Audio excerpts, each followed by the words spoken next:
Et si je vous disais que malgré la hausse funiculaire que l'on a connue, on a plus de chances d'aller à 8500 que de connaître un crash. En tout cas, c'est ce que les stats montrent. C'est ce qu'on va voir dans la vidéo. Salut, c'est Trado, content de vous retrouver pour la mise à jour de l'analyse technique du CAC 40 pour un CAC donc qui s'ajuste 0,7%.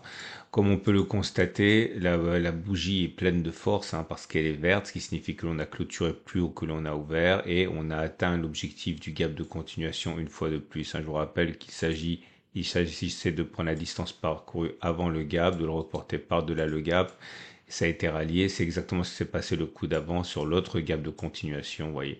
On prend la distance parcourue avant le gap, on reporte par-delà le gap, ça a été touché, et puis également là. En fait, ça se traite de la manière suivante, parce qu'on m'a posé la question. L'idée, c'est qu'une fois que vous avez un gap comme ça et que vous faites le pari qu'il s'agit d'un gap de continuation, eh bien, il s'agit simplement d'acheter au moment où on clôture au-dessus du gap, de mettre un stop de protection en cas de comblement du gap et de viser donc la distance parcourue avant reportée par-delà. Ok, c'est tout simple. Et là, effectivement, pour ceux qui pensaient que ce gap serait un gap de continuation et pas un gap d'essoufflement, comme moi je l'envisageais, eh bien, il y avait matière à aller chercher l'objectif. La moyenne mobile à cette période, la tendance immédiate elle est haussière, la tendance générale elle est haussière, la tendance de fond elle est haussière et la tendance de long terme elle est haussière. Bref, tout est archi haussier et on n'est plus qu'à un souffle des 8000 points dont peu envisageaient eh bien, le ralliement, il y a très peu de temps. Je vous rappelle que, et là encore une fois, il ne s'agit pas de me mettre à part. Moi-même, j'envisageais plutôt une correction que les 8000 points.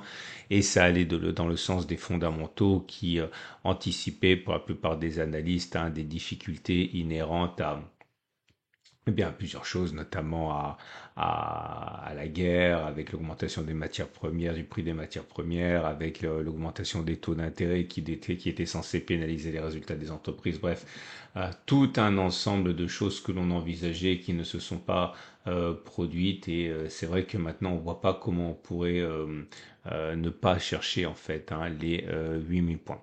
Ce qui nous amène donc au test du jour que j'aimerais voir avec vous. On a parlé en son temps du croisement M50 M200 qui est sans doute le croisement le plus célèbre, le plus célèbre des croisements de moyenne mobile qu'on appelle également la croix dorée, qui a son pendant, qui est le croisement de la mort, la croix de la mort M50 M200 qui se croise à la baisse. Et comme vous le savez, on avait testé en son temps. L'idée, c'était de regarder ce qui se passait lorsque le croisement M50 M200 se produit. Et donc ça, on avait déjà testé récemment et on sait que, alors je vais le refaire parce que c'est important pour la suite. J'ai rajouté une petite touche au test. Lorsque la M50 croise la M200, est-il envisageable que l'on fasse une fois, voire deux fois la distance qui nous sépare du croisement au plus bas? Je vous montre un exemple, sinon c'est trop jargonneux.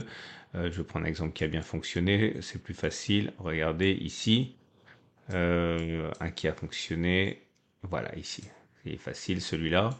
Le croisement M50, M200, il y a eu lieu sur cette bougie-ci. La M50 est passée au-dessus de la M200. Si on met le stop de protection, je vais le faire une fois, mais après c'est toujours pareil. Si on met le stop de protection au niveau des plus bas du cycle baissier M50 M200, le plus bas il était ici, vous voyez, là. C'était à 13,14. On voit que on est allé faire. Alors c'est un peu fouillis, mais croyez-moi, voilà, c'est comme ça. Avant d'aller chercher le stop de protection qui est là, on a fait au moins 36%. Donc on a fait au moins une fois et deux fois la distance au stop de protection. On a même fait plus, puisqu'on a fait 36, mais on a fait au moins 26. C'est pour ça qu'il y a deux pouces verts.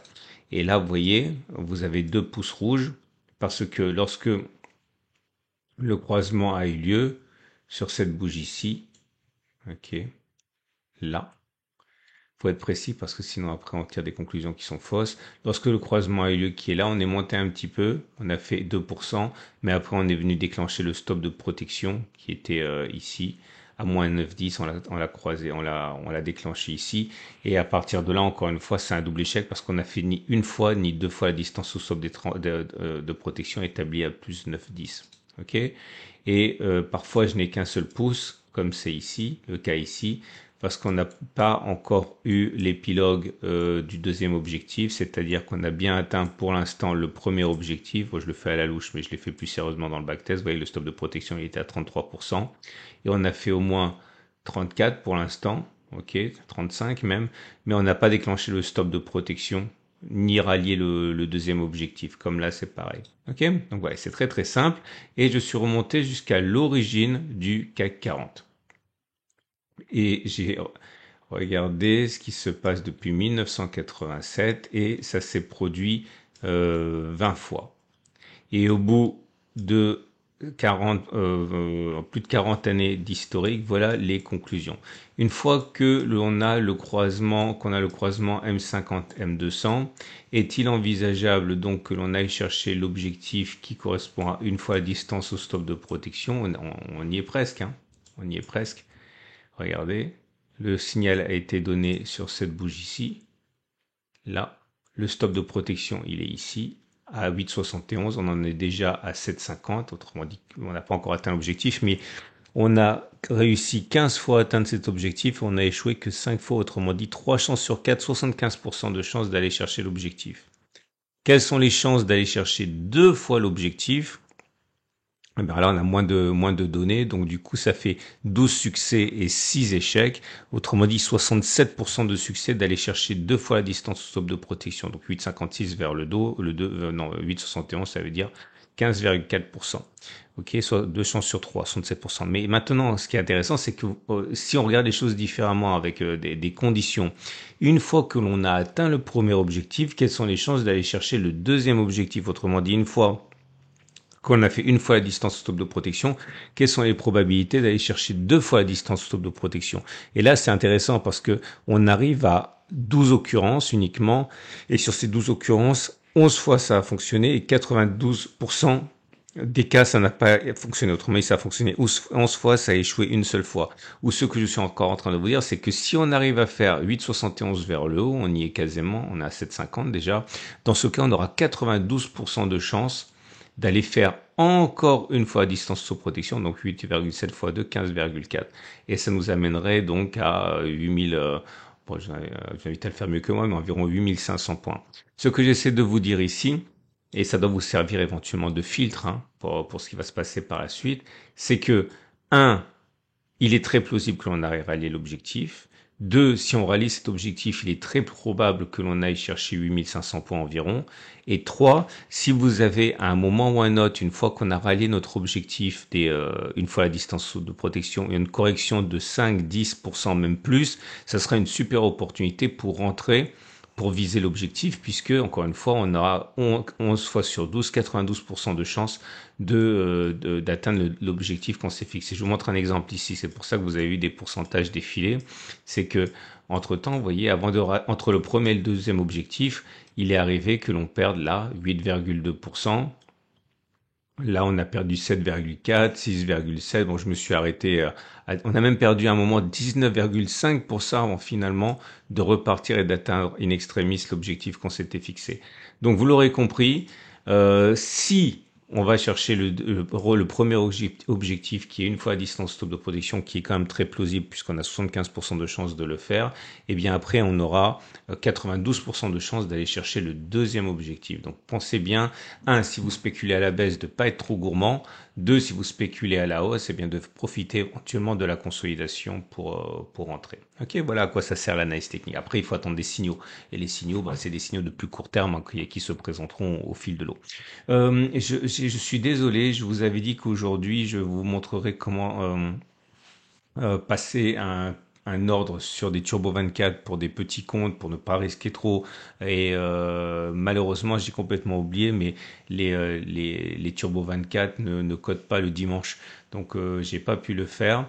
Alors, de deux choses l'une. Un, je le ferai demain. Donc, tous ceux qui attendaient désespérément la vidéo d'aujourd'hui pour voir comment on peut utiliser les Turbo 24 pour mettre un objectif en risquant peu, etc., etc., regardez la vidéo prochaine du CAC 40. Deuxième chose, en attendant, vous pouvez ouvrir un compte de démonstration. Surtout, ne transférez pas d'argent tout de suite, ça sert à rien. Testez d'abord la plateforme. Vous avez un lien en dessous de la vidéo pour tester la plateforme justement avec les Turbo 24.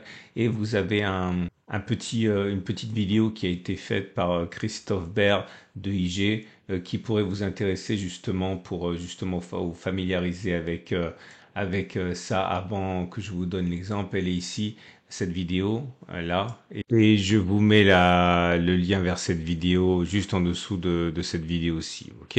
J'ai oublié de parler des bougies Aiki-Nashi qui, une fois de plus, indiquent que les probabilités pour que l'on aille plus haut sont quand même très importantes. Vous avez les bougies Aiki-Nashi qui sont vertes, longues, sans mèche basse. Autrement dit, c'est comme la précédente. Il est beaucoup plus plausible que l'on aille plus haut plutôt que l'on ait fait les plus hauts. On a le fameux Three Line Break, donc vous savez l'amour que je lui porte, qui, une fois de plus, inscrit un nouveau bloc vert. Et là, vous savez ce que ça veut dire. Ça veut dire qu'il est plus plausible que l'on continue de monter plutôt que l'on ait fait. Désolé, c'est un peu petit, on voit pas bien, mais c'est vert et ça veut dire qu'il est plus plausible que l'on continue de monter plutôt que l'on ait fait les plus hauts. Et un élément important, c'est au niveau des bandes de Bollinger. Je vous avais expliqué pas plus tard qu'hier que lorsque l'on clôturait au-dessus des bandes de Bollinger, on avait plus d'une chance sur deux de clôturer une fois de plus au-dessus des bandes de Bollinger. Et vous voyez, c'est ce qui s'est produit. On a une clôture, puis maintenant une deuxième clôture au-dessus des bandes de Bollinger. Bref, là, le marché devient vraiment foufou. Et j'avais également dit que c'est lorsque l'on réintégrerait les bandes de Bollinger qu'on risquait d'avoir une attaque baissière. Alors justement, je vous préviens maintenant pour mon trade que je pourrais euh, prendre, qui sera baissier. Je prendrai un trade. Si on clôture à l'intérieur des bandes de Bollinger, là, par exemple demain, je rentrerai à la baisse avec un stop de protection en cas de clôture au-dessus des précédents sommets. Voilà, j'ai fait le tour. Vous avez plein de vidéos qui vous attendent, notamment dans l'onglet communauté. Vous avez des posts, vous avez préparé votre retraite avec des ETF, vous avez le format sur l'or, vous avez lundi qui arrive le format sur la préparation de la semaine de trading, etc. Où justement j'utilise également des Turbo 24 pour vous montrer comment ça fonctionne. Bref, tout ça, ça vous attend. Excellente journée et à demain pour la mise à jour. Je vous rappelle, vous avez une vidéo en dessous là qui vous permet de vous familiariser avec les Turbo 24 et c'est le dernier jour si vous voulez profiter de la promotion à moins 35% sur les webinaires du cercle privé des tradosauriens. Plus d'informations à la fin de cette vidéo par transparence. À demain pour la mise à jour.